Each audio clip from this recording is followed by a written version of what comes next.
నిన్నటి current affairs లోని చివరి ప్రశ్నకు సమాధానం. G7 సమ్మిట్ 2025 ఏ దేశంలో జరగనుంది? కెనడా వేదికగా 50వ G7 దేశాల సదస్సు జరగనుంది.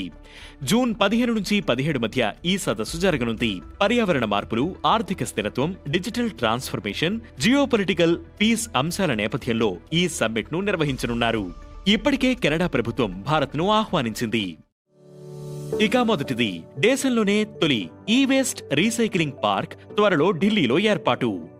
భారత్లోనే తొలి ఈ వేస్ట్ రీసైక్లింగ్ పార్క్ ఢిల్లీలో ఏర్పాటు కానుంది.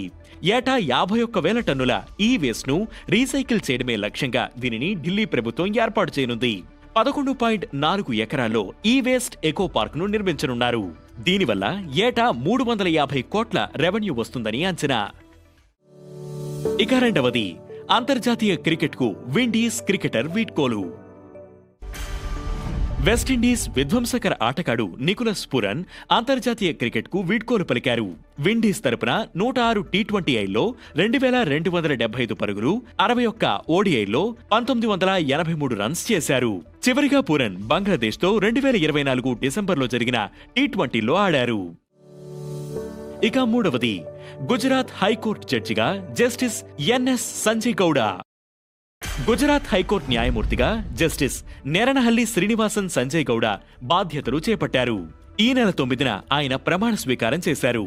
అంతకుముందు జస్టిస్ సంజయ్ కర్ణాటక హైకోర్టు జడ్జిగా సేవలు అందించారు. ఇక నాలుగవది, కేంద్రానికి ఎస్బీఐ 8,000 కోట్ల డివిడెండ్. ఫైనాన్షియర్ 25లో 70,901 కోట్ల నికర లాభాన్ని SBI ఆర్జించింది.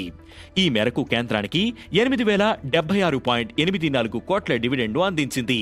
SBI chairman CS Shetty, కేంద్ర ఆర్థిక మంత్రి నిర్మలా సీతారామన్ కు ఈ చెక్కును అందజేశారు.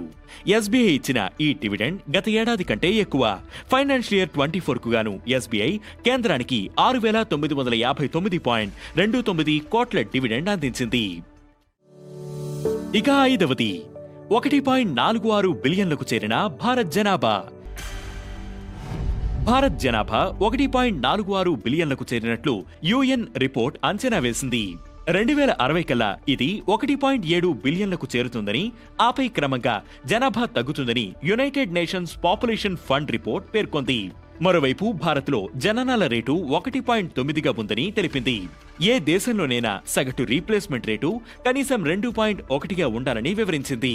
ఇక ఈ రోజు current affairs question, international day of play ఎప్పుడు? ఈ ప్రశ్నకు సమాధానం మీరే కామెంట్ చేయండి.